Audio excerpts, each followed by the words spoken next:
Hey, everybody. Welcome back to Bad Blind Moms. I'm Bridgit Kenning-Polpeter. And I'm Stacy Cervenka, and we're just two blind moms trying our best and getting it all wrong.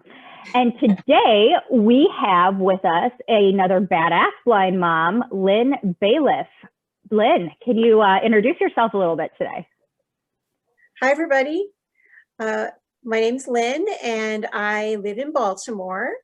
I have two teenagers. I have a 16-year-old boy and a 14-year-old girl. So we got the whole teenage adventure going on now.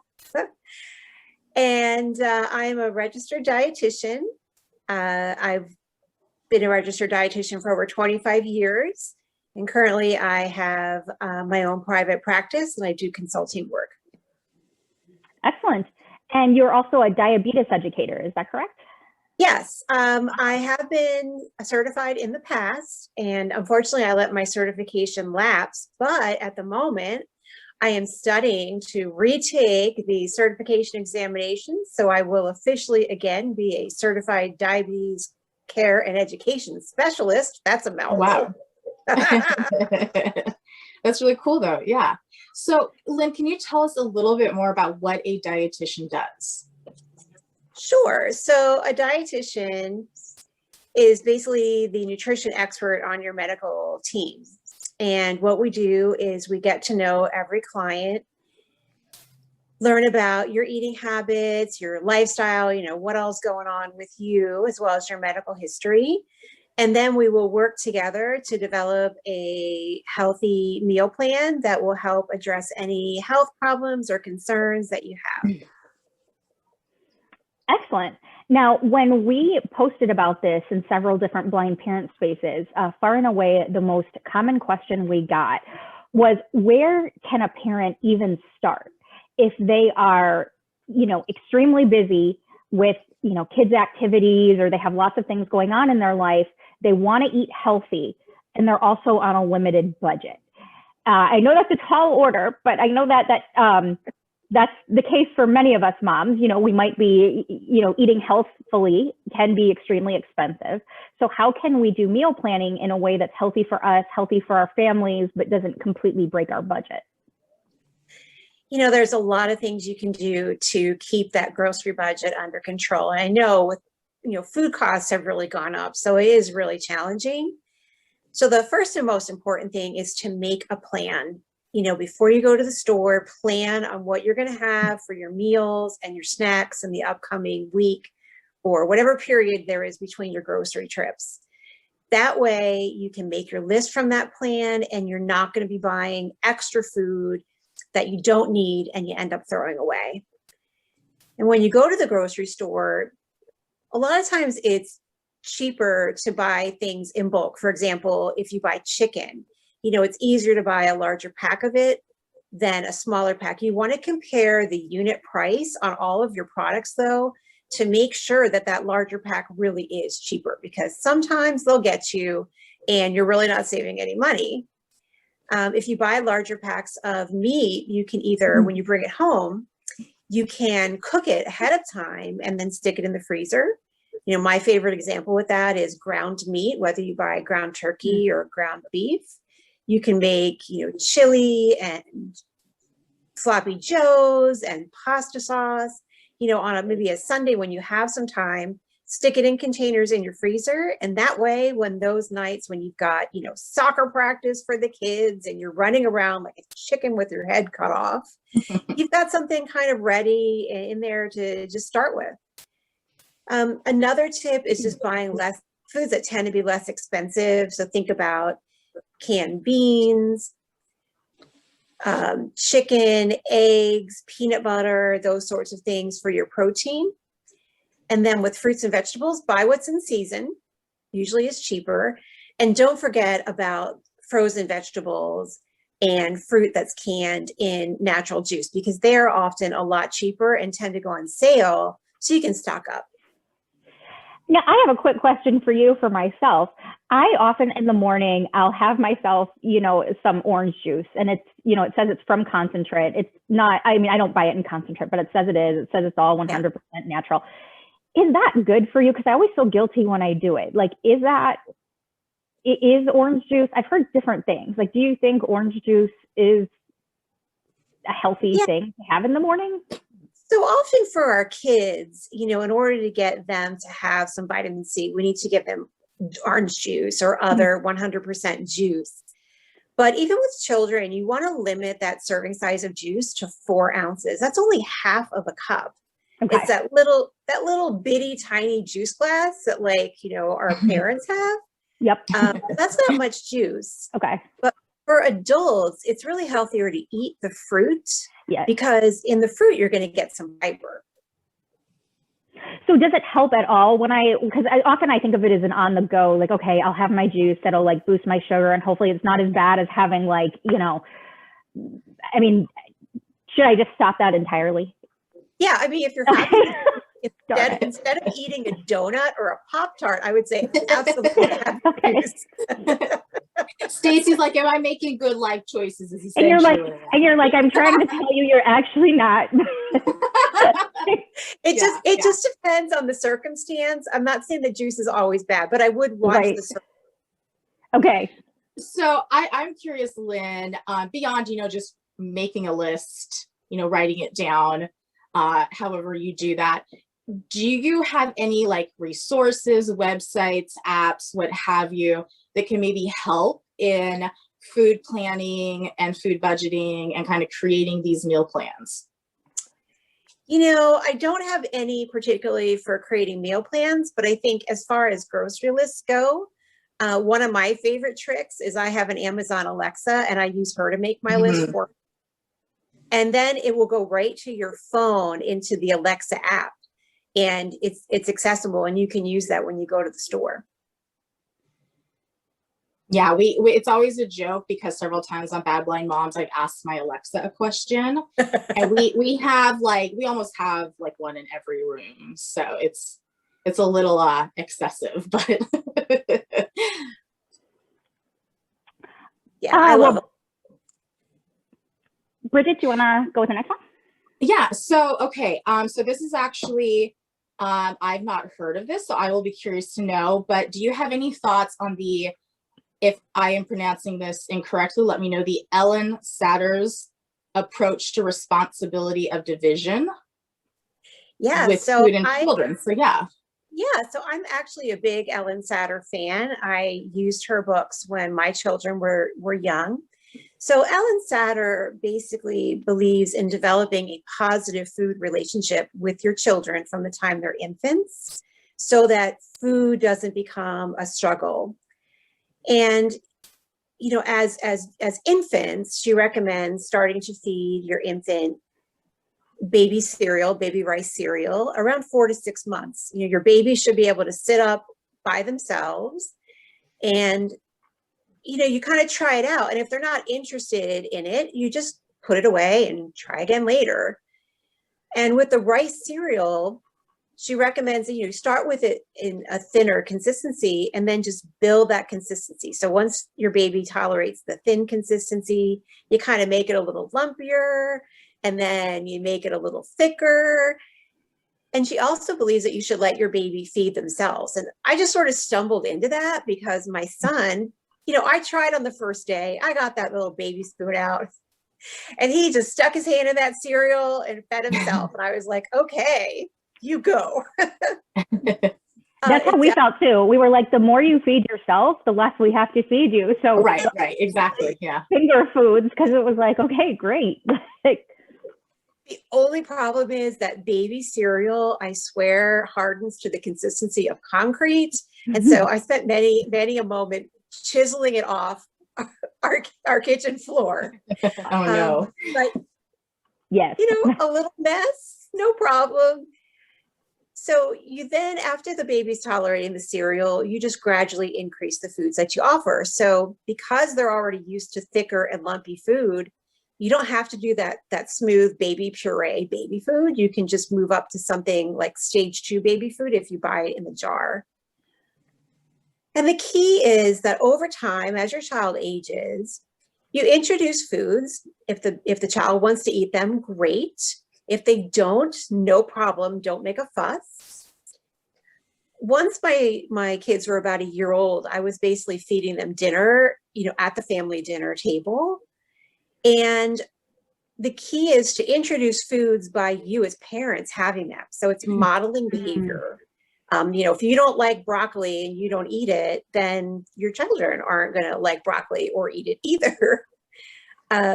So modeling food behaviors and then letting your children pick.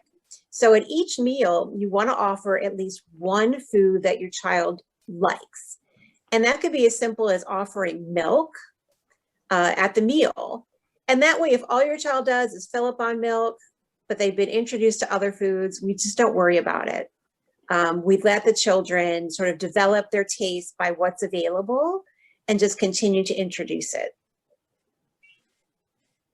Excellent. And then do you have also then like a new food at each meal, or so you're saying you have one food that the kid likes, and then then you also have like one new food that you're introducing, or one food that they're not super crazy about, or kind of how do you? Yeah, exactly. You kind of just eat whatever you would normally plan for your family. And if it's something that the child likes, like let's say you have chicken and your child likes chicken, well, that's good. And then maybe you throw in a vegetable that they're not crazy about, but that you and the rest of the family do like. And hopefully over time, they'll become interested in it. It's worked with my daughter. She's a very adventurous eater. She eats practically anything. I do have a very picky teenager. He never grew out of it. But I think that's just his personality. And so I've been told in the past that it can take like 12 to 15 times of introducing a new food to a child before they might actually enjoy it. So does that pretty much ring true? Yeah, absolutely. Okay. Yeah, don't get discouraged.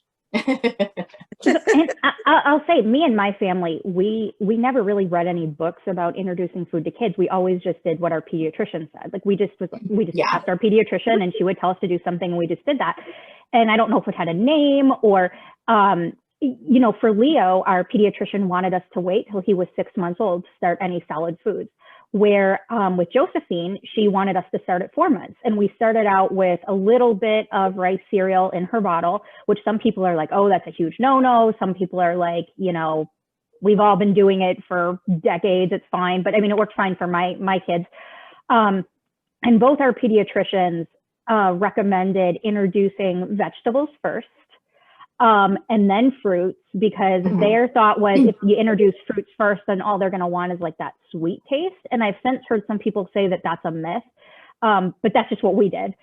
So we introduced, baby vegetables, and then baby fruits. And then we pretty much, as soon as we could get the kids to eat finger foods, we moved away from the pureed foods and did, cut up meat, like you said, Lynn, cut up chicken, cut up fruits and vegetables. And Leo, he actually had a dill pickle before he was 1 and still loves dill pickles. My kids both ate sushi at the age of 1, still like it. So we just kind of did what you said. Like if we were eating it for dinner, we've heard not to introduce shellfish to kids until they were 1. So we held off on that. Same with cow's milk. And I have no idea if those are old wives' tales, but that's what we chose to do. And now they're both fairly adventurous eaters. They both love sushi as much as we do, so that's nice. Yeah. Sorry. Oh no, go ahead.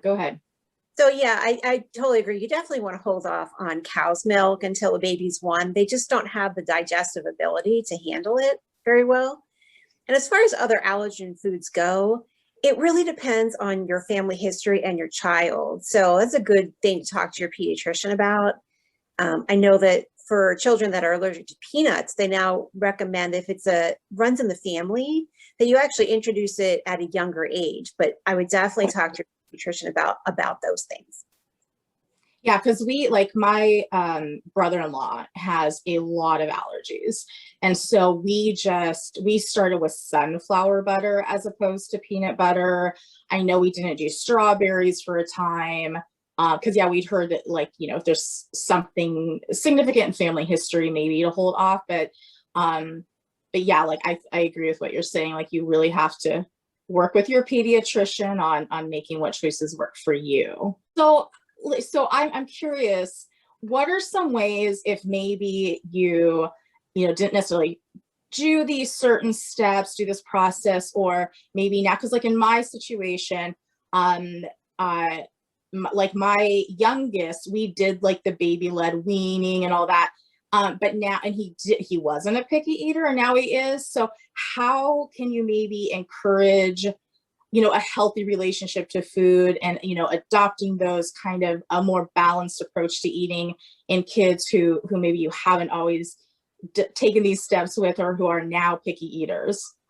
Yeah, I have to say that a lot of kids, even if they start out eating, every food in sight, typically become picky eaters at some point. And I think during those stages, you just sort of go with what they like. So let's say your kid goes through a stage where all they want to do is eat peanut butter and jelly sandwiches. I mean, fine, give them peanut butter and jelly sandwiches, but maybe, again, if it's a family meal, at dinner time, when the family's having a particular meal, don't be a short order cook, just offer what there is for dinner, plus like something, they like whether they like milk or bread, something that's easy, but not a whole separate meal into itself. And I think that just, kind of offering foods and, the family eating foods and having something that they can fill their tummies with, they'll get past those picky things. And sometimes it takes until they're teenagers to eat like certain vegetables. My daughter wouldn't eat cabbage. She thought it was really gross, but now she's 14 and she eats it and she likes it. So some foods just take a while. Yeah. I mean, I'll say my husband, I kid you not, was 29 before he'd eat anything except meat and potatoes. So yeah, but he does now he has quite the expansive culinary taste, thankfully. Awesome. But yeah, for quite a while I was like, oh dear God, please just grow up. My husband didn't eat a vegetable until we got married. Yeah. So what you're kind of saying is then, like, the whole family would eat the same meal together for dinner, but you would make sure that, if the kid loves mashed potatoes, like if you're serving a meat that the kid's not always into, that maybe you would have mashed potatoes, you would have a certain kind of bread, or you would have milk, or you would have at least something on the plate that the child enjoys eating or will eat. Yeah, absolutely. Not, cook pork chops for everyone else and like SpaghettiOs for the one kid. Yeah, you want to avoid that, because then the child is controlling your behavior. Mm-hmm. That sort of makes an imbalance in the food relationship. Yeah, and it's hard. Like my oldest is autistic, and so some of his food pickiness is related to kind of like some sensory things. And I mean, we're even at a point where like if it's not the brand of peanut butter, peanut butter pretty much tastes the same regardless of what brand you get, but it's like, no, that's not the jar I'm used to. So it's like we always have to buy like the same thing, and it can take a while for him to adjust. Like if I start buying a new brand or product, because if he sees the packaging, he's like, whoa, that is not what we usually do. I'm like, it's the same thing. But like it's funny that you said, oh, if they like peanut butter and jelly, because right now my kids are eating peanut butter sandwiches basically 3 times a day. Like that's all they want. So, and at dinner, it's like, this is what I'm making for dinner. And we will let them have the peanut butter sandwich if they just refuse to eat the dinner. But, beyond the sandwich, I'm not making anything else, but we do try to get them to try what I have made. And usually we have to like I'll make a dessert. Like you don't get the dessert unless you try a couple bites of this food before having the sandwich. But I know, and Stacy's been around my kids plenty. They're very picky. Like it's a little wonky how picky of eaters they are. Like even normal, what you would consider kid foods, often my kids will not eat. So, and I think the little one is also does what brother does. So if brother doesn't like something, he's not going to eat it. So that's hard too. But yeah, it's like we're trying to incorporate, some adjustments and eating a little more balanced of a diet, but it's hard, especially when because my kids are 4 and 8. So they're very stubborn. It's a hard age. Yeah, So and I mean, oh, sorry, go ahead. if you're dealing with a child, who has autism, it is challenging because that's just part of their, how Right. they are, that they want things to be consistent and the same. And so in that circumstance, I mean, exactly what you're doing, you're working within, the boundaries that your child has sort of set up. And I know my son has been very particular about the way food looks at times. I remember one time, he was eating saltine crackers and cheese, and he opened up one of the sleeves of saltine crackers and was like, "No, these are too brown. I'm not eating these." Yeah. And Yep. I'm like, "Those aren't brown at all. They're white." So the two questions that kind of came to me off of what we said is, number one, so I guess if for other parents who have kids with autism, or who might have other sensory issues, and I know it's very individualized, and you might need to go to like a feeding therapist or a sensory integration therapist. Do you have any general guidance for parents who might have kids who are very particular about what they eat because of sensory issues? Yeah, I mean, I think what you said, getting help from maybe a sensory therapist would be helpful, but I think you kind of have to go along in some way with the way your child feels, because they really feel like that food is not okay. Right. Mm-hmm. So I definitely wouldn't force eating, of something that they're really opposed to. And I wouldn't, try not to make a big deal out of it. I wasn't pleased my son wasn't going to eat that sleeve of crackers, but we just stuck it in the cabinet, and my husband and I ate them. It was good. No, what about saying, because I know that's something that we sometimes do too, and say, you know what, you cannot have ice cream unless you finish your dinner. Is that, I can think about ways that could be problematic. I guess, what are your thoughts about that? Like offering dessert as like a reward for eating dinner? So, I mean, it's totally up to you. I think that if you're really looking to establish that positive relationship, it does give the parents some control. So one of the things Ellen Satter recommends is actually serving dessert with the meal. So the child can eat whatever they would like. Honestly, we never had dessert. It just was not something I was raised with. And so that was usually like a snack if they had, a cookie or ice cream. And we didn't use those things as encouragements for the meal. It's just, like I said, this wasn't the way I was brought up. But I think, sometimes if it works for you, you just have to go with it. Excellent. All right. Well, I think we, let's look here at our questions. What suggestions do you have for kids who are picky eaters? So I think we're at question 6, Bridget, because we did the yes.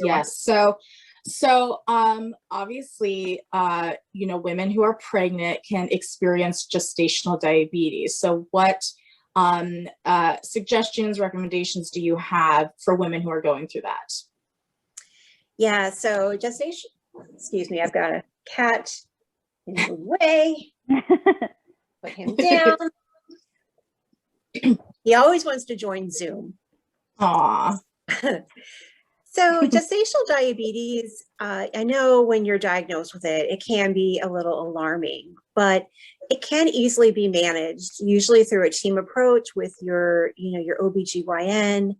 And if possible, I would suggest seeing a registered dietitian to help you with the meal planning. So we do want, women with gestational diabetes to continue with all of the appropriate growth of pregnancy. It's just sometimes tweaking how you're eating and when you're eating to try to keep those blood sugars in range. I think the most important thing with gestational diabetes, I think sort of a place that we sort of forget about, is after a baby comes. And what will happen is at your postpartum appointment, the doctor will again check your glucose tolerance with that delicious beverage that they give you. Yeah, so it's orange juice or sometimes it's cola and it's sickening sweet. They'll do that again.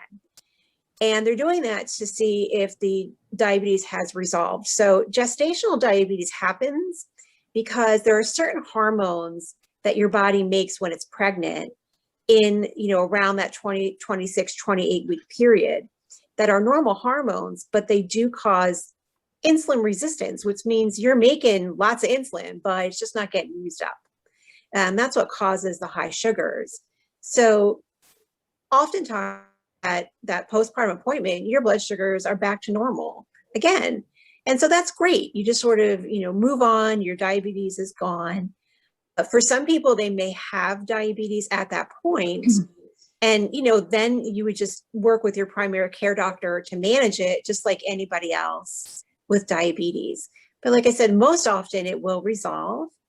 The important thing, though, is if you've had a history of gestational diabetes, or you've had a history of having a baby that's larger than 9 pounds at term. So if you're 42 weeks when the baby's born, it's probably going to be larger. But if you deliver by 40 weeks, 9 pounds is kind of what they use as a cutoff. It increases your risk significantly for type 2 diabetes in the next 15 to 20 years. Interesting. Yeah, so you really want to try to lose the weight you gained while you're pregnant. And that is a tall order, and especially in that postpartum period where you're so tired. And try to increase your activity. So I usually encourage women, take that baby out for a walk, even if it's just around the block. That's what I would do. We lived on a big block, and I'd take that baby and put him in a stroller and go out for a walk. And that way you're close to home at any point. So if you need to go back home for something like a diaper change, you're not really that far away. Yeah. And, it's interesting because I had gestational diabetes, and as a blind mom, I can say that kind of how it went for me is I also had hyperemesis gravidarum. So I was not able to keep down that chalky test drink that you're supposed to have. They called me in several times. I tried it several times and I just could not keep it down. So they ended up ordering me a Prodigy VoiceMate, I think it was, which was the talking glucometer. And instead of doing the drink, I had to record my blood sugar like 4 times a day for a certain number of days and then provide my doctor with that information. And then after doing that, she determined that I did have gestational diabetes. And, at first I was very, I'm not a diabetic otherwise. And so I was very concerned about, poking myself with a needle. I thought, am I going to be able to do this? And for the first few days, I actually had my husband do it for me because I just couldn't make myself do it. I just couldn't pull the trigger. And, I don't generally think of myself as being afraid of needles, but I just couldn't inflict myself with harm. And so eventually then I got to a little game that I'd play with myself where I'd say, okay, I'm gonna click it when I get to F, and I'd say the alphabet, and I'd be like A, B, C, D, E, and then I'd click it on F. So it was like a trigger. Or I'd say, okay, I'm gonna sing a little song, and I'd be like, twinkle, twinkle, little star, and I know I'd do it on star. And then, but that maybe after about a week or so, you just get so used to it and you start realizing that it's not that big a deal that, I probably went through the whole process in 30 seconds of, sticking myself, putting the blood on the little strip and putting the strip into the glucometer. So, it can be really, it can be tough to do that to yourself the first few times, but eventually if you just keep doing it, eventually it becomes nothing and it's just a part of your day. So I don't know, that's my experience. Yeah, I think it's like anything else, the more you practice it, the easier it gets. And I always compare that, that feeling you get, you don't want to poke yourself because it's going to hurt. It reminds me of when I have a thing about popping balloons. I just can't pop a balloon. It just freaks me out. I think it's the same kind of thing. Yeah, where you're it's hard to pull. For me, I think of it as pulling the trigger. It was hard to push the button and say, okay, I'm doing this to myself. But once you do it for about a week or so, it gets much better. Well, and I will say, so I've been type 1 diabetic since I was 4. So 36 years now, I've had diabetes. I've been through a gambit of things. So by the time I was pregnant, I've been dealing with diabetes for a long time. And in this day and age, there are things called CGMs. They're continuous glucometers. So I have one. So it's this little sensor you wear on your body. And then there's an app that you don't have to poke your fingers, essentially, is what I'm saying. So that is something that if you have gestational diabetes, you can ask your doctor about. I will say, however, just to forewarn people, and Lynn, if you have more information, please feel free to jump in, but it can be a little tricky getting some insurance providers to cover a CGM if you're not a type 1. So even some type 2s have some challenges with that, getting their providers to want to cover it. Likely, there are 2 that are accessible for blind people. There's the Freestyle Libra and there's a Dexcom. The Libra is generally the ones that people who have type 2 or gestational diabetes would be using. So, but that's just a little something for anybody who has gestational diabetes. You could definitely talk to your doctor about and bring up, which would make it a lot easier for having, if you have to test your blood sugars. Absolutely. I think that for type 2 and gestational diabetes, insurance usually doesn't want to pay for it unless you have something like hypoglycemia unawareness. So like you get low blood sugars, but you don't feel them coming on. It's unfortunate because I think that CGMs can be really helpful for people. So hopefully insurers will start to see the benefit and pay for it for more people. Yeah, definitely. Like I think pretty much most diabetics think that if you have any type of diabetes, you should just be on a CGM because they really, I mean, there's a variety beyond just testing your blood sugar. There's a variety of things that can help track trends. You can connect your system, like your doctor, you can give them approval to access it. So like my doctors can access my Dexcom, excuse me. And so they can look at my blood sugar. I don't have to send them anything. I don't have to log it anymore. I can do all that on the app, and then it just, my doctors can, digitally access that. So like a lot of people, I mean, we can get, this could be a whole episode, so I won't say a whole lot more, but it's just, if you are type 2 or have gestational, like I said, it can be a challenge to get insurance to want to cover that. But it is something you can definitely bring up with your doctor. And I think particularly for people who are blind and low vision, and there might be some challenges with, learning how to poke your finger and get the blood on the strip. I mean, sighted people have a challenge doing that. I did it for years. I was sighted for a long time. So by the time I became blind, it, wasn't super challenging for me, but it can be. And so a CGM is another way to, alleviate that challenge. So it's just something that is out there, and you can always ask your doctor about and see where that goes. And for me, getting the blood on the strip, I mean, there was, I probably wasted a few strips, especially at the beginning and then every now and again, but eventually you kind of get like the idea of how much and where it's supposed to go. I mean, it's, it happens. I definitely wasted some strips, but it wasn't, not to the point where it was concerning, I guess. Okay, well, we have another question.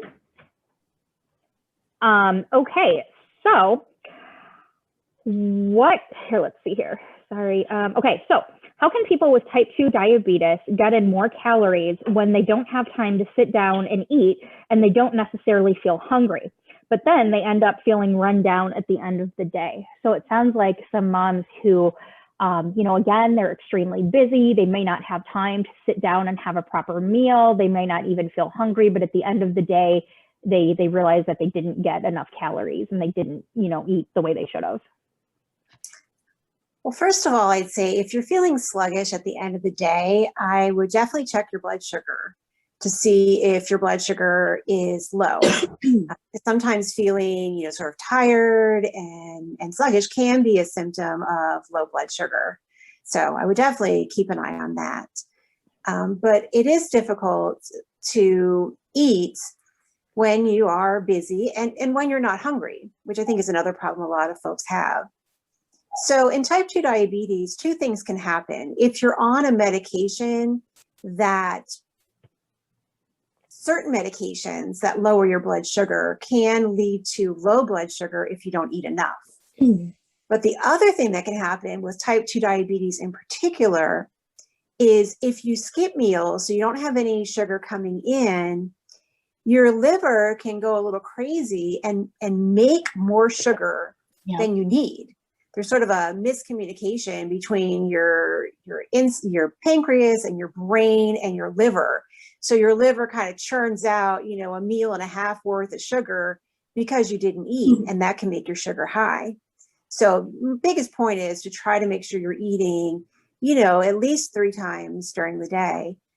One of my favorite tricks is if you don't have time to eat and you know, you're busy or you're not hungry, is to think about having some liquid calories, preferably healthy ones. So maybe some milk or maybe a smoothie or something of that nature where you can just drink it down. You know, you can prepare a whole blender full of smoothies, you know, the day before in the evening, and then you can have them throughout the day. So that's something, you know, it's liquid, something and faster, because you don't have to sit down. You can juggle all those crazy things moms have to juggle and still be able to get some kind of calories in there. Other, you know, tricks might be like a granola bar or just something that's snacky but still provides some, you know, reasonable nutrition. Okay, so Lynn, for families who are really active, have a lot going on, maybe you have older kids who are in activities, you know, maybe you work a lot, whatever the case may be, what are some kind of tips and recommendations for meal planning for the week?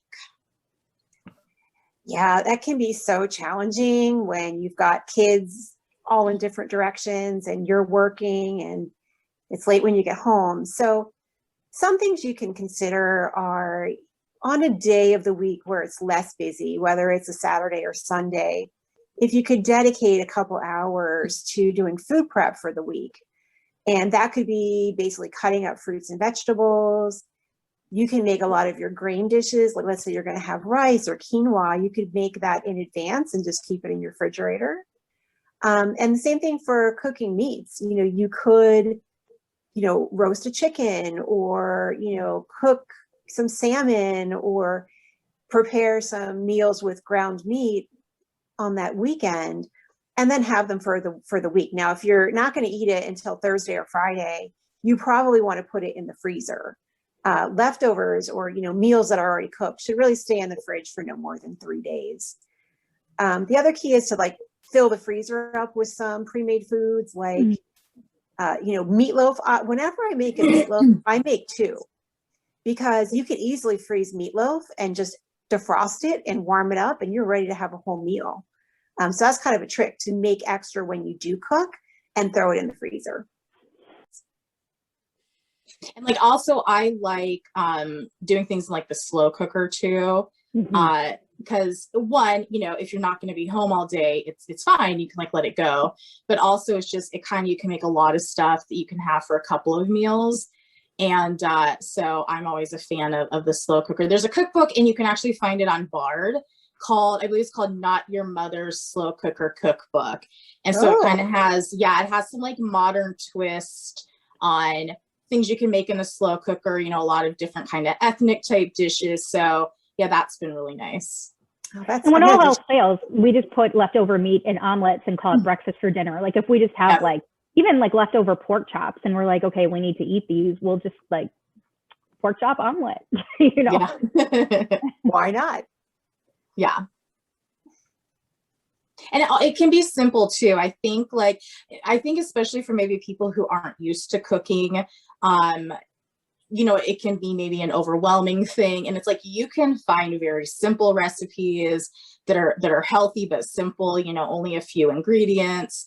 And, you know, like Stacy said, even just like an omelet, you know, like you can do things that don't have to be, you know, we're not doing, you know, Julia Child level cooking, you know, do things that are very simple and basic, but kind of still making it, you know, on you. You don't have to be like me and do everything from scratch, because there's times where I'm like, why am I doing this from scratch?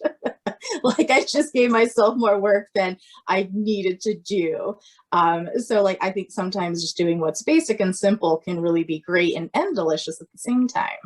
And obviously you have to take your own dietary needs into consideration. Yes. Like too many eggs, you know, if, you know, your doctor has cautioned you against eggs might not be a good deal, but we find omelets, especially on nights where we're super busy, because they're quick, they're easy to make. You can put vegetables in them. You can put, you know, a little ham or, you know, tomatoes, I mean, whatever it is that you like, and it's kind of quick. Yeah, my two favorite, like in, you know, quick meals are usually I make spaghetti sauce from scratch, but you don't have to. When I make it from scratch, though, I make a big pot of it and I freeze it. Yeah. So, you know, using like either that or like jarred spaghetti sauce with some ground meat and some pasta, and dinner's ready. Yep. Yep. My mom did, and I think it made her grocery shopping a lot easier, was she would have like each week, one night would have, you know, some form of chicken. You know, it could be made different ways, but it started with chicken.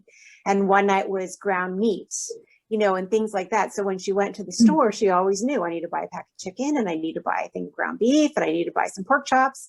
And it was also easier too, because if she bought in bulk and put it in the freezer, she knew she was going to use it, which I thought was pretty ingenious. I don't do that, but I've always thought that that method was pretty cool. Yeah.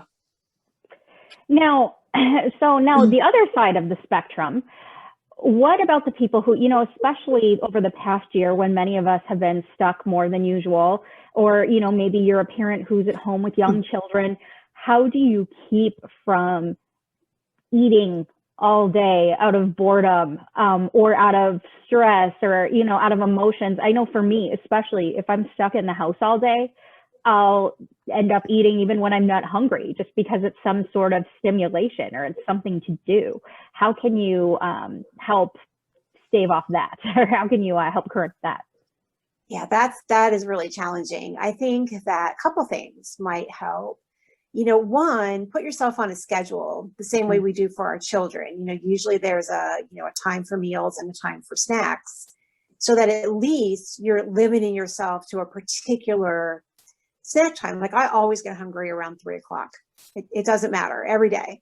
So 3 o'clock, I have a snack.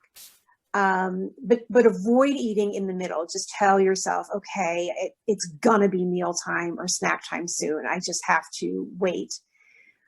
The second trick is if you feel like you just need to munch on something, is munch on something healthy. Like think about like baby carrots or some popcorn or something that's going to be kind of filling but lower in calories, right? Not the Chips Ahoy cookies. Oh, darn it. Yeah. And the thing that I always used to do too, because, you know, the kids, you know, you like to have something around that your kids like as a treat. We always had a shelf in the cupboard that was the kids' shelf. And that's where we'd put, like, if they had Oreos or, you know, whatever, graham crackers. And somehow them having their own shelf, I wouldn't take things off that shelf because I had bought that for the kids. Right. And I know it sounds crazy, but it actually works. So sometimes just doing that to avoid eating those treats that maybe you bought your kids, those fruit gummies, you know, that. Right. I'm actually pretty good at that. It's the snacking in between when I do set times and say, all right, I'm going to eat 3 meals and 3 snacks today. It goes well. But then when I forget about this, it's, you know, my other thing is for me, I'll eat so well during the day. I'll make smart choices. I'll like really think about things. I'll eat mindfully. And then at 9 p.m., it's like, get out the chocolate Reese's peanut butter egg bag and eat like 7 of them. Like I have great intentions and like I enjoy healthy food. I know how to eat well, but then the kids go to bed and I'm watching Netflix and like out comes the junk. We've all been there. Right. Yeah. You know, I think one thing that can help is some people set like a deadline for eating during the day. Just smart. After 8 p.m., I'm not going to eat anymore. Like that's it for the day. And then maybe have something that you do during that time to help. Like I had one gentleman, this was really interesting. He had never been a tea drinker, but he decided, it wasn't that he was opposed to it. He just normally drank it. And so he would have at night after his time that he set for himself, he would make tea. And that was what he used to kind of treat himself and fill up. So sometimes having like that one thing you save. You know, I do diet ginger ale.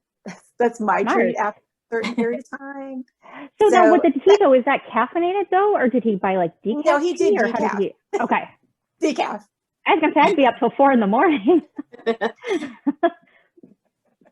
Well, I heard years ago that when you're feeling hungry, to really consider, where are you feeling that from? Like, is it truly from your stomach? Or if it's not, it's probably more kind of in your head.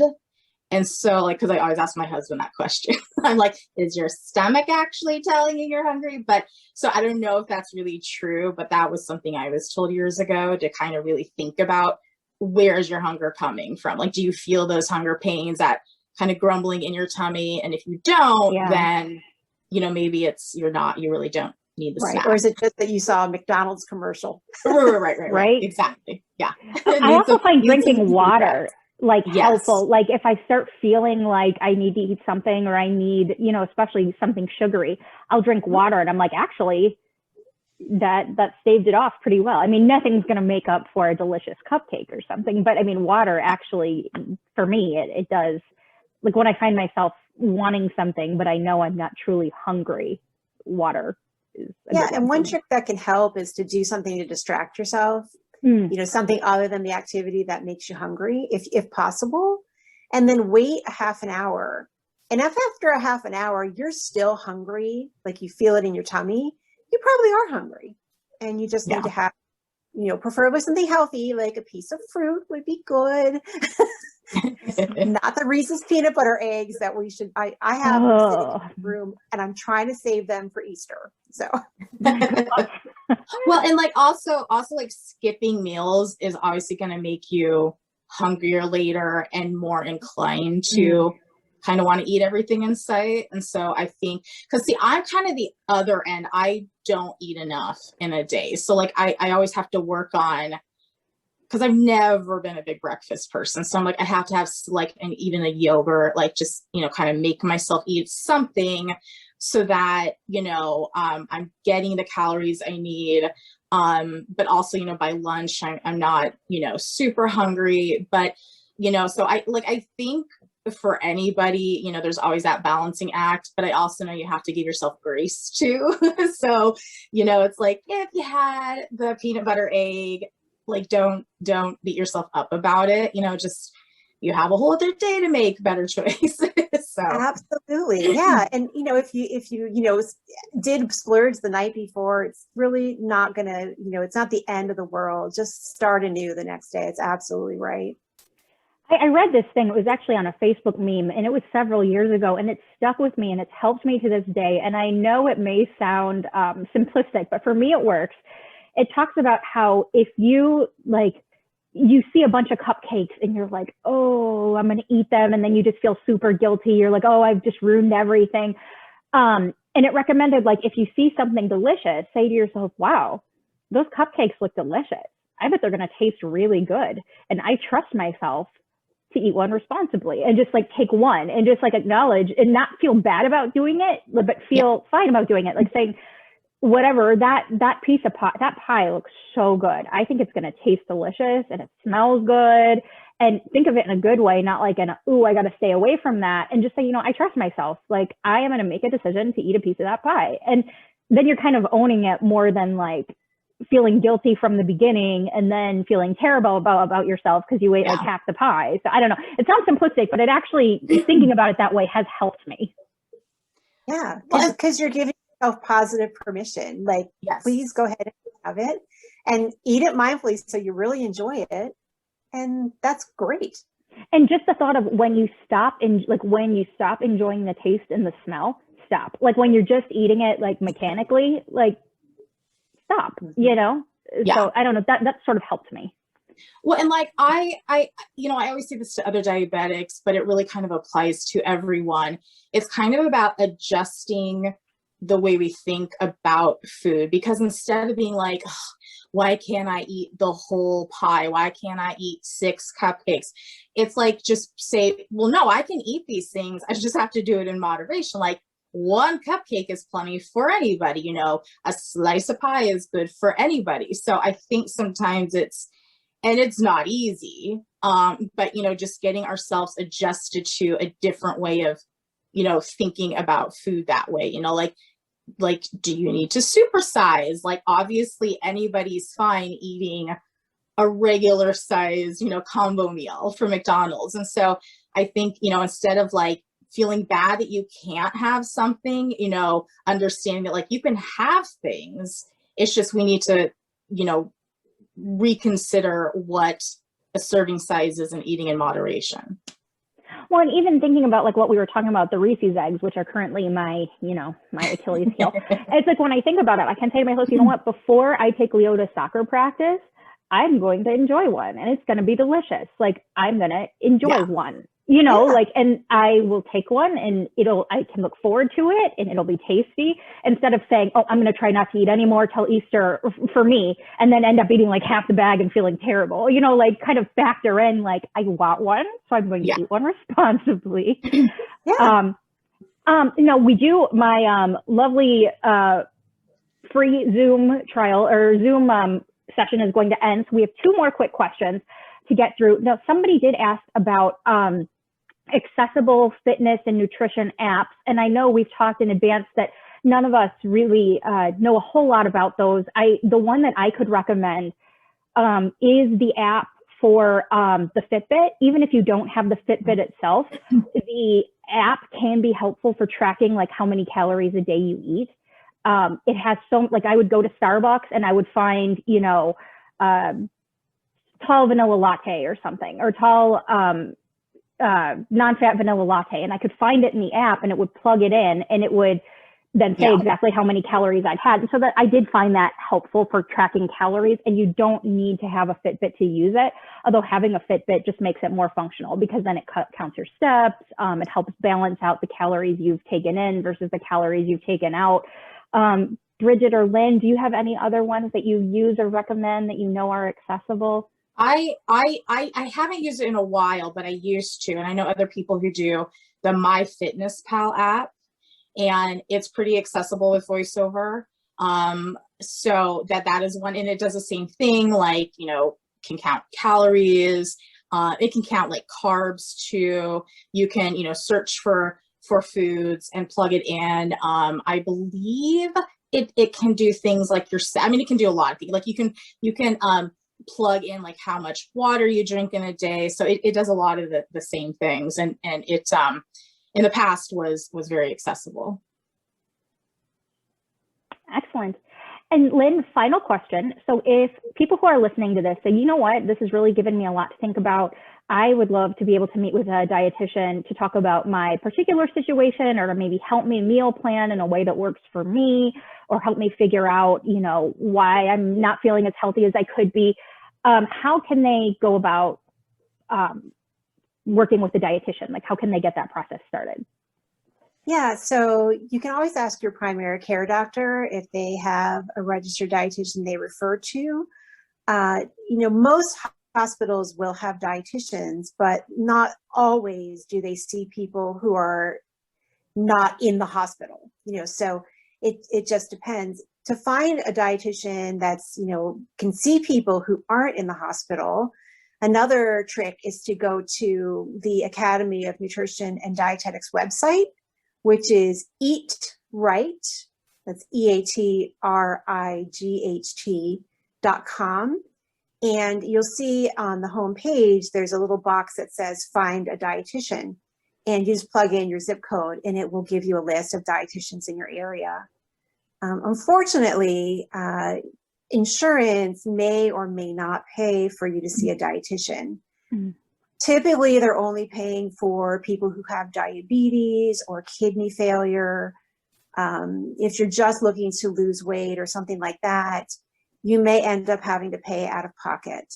So I just give you that warning. We've been working on that for years and will continue to, because I believe that anybody who wants to see a dietitian should be able to. Yeah. Preventative. I mean, it's just good health. Yeah. Now, what about people if you have like high cholesterol, or is that something that you could ask your doctor, like, hey, I have high cholesterol, could I have like a consult with a dietitian? Absolutely. So any medical problem that you need to adjust your eating for, whether it's high cholesterol, maybe you have gluten sensitivity, or, anything like that, you can definitely refer to a dietitian. And also dietitians, will see you for things like weight management, but again, weight management isn't usually covered. So we always end each time with, Lynn, if you could give blind parents one piece of advice, and it can be on anything. It can be on food. I know you have teenagers. What one piece of advice would you give to blind parents? I think the biggest and most important piece of advice I could give is to trust yourself. You are a good parent and you have instincts that will help guide you in what you do. So just follow those instincts and trust in yourself, because you're a wonderful parent and you can do this.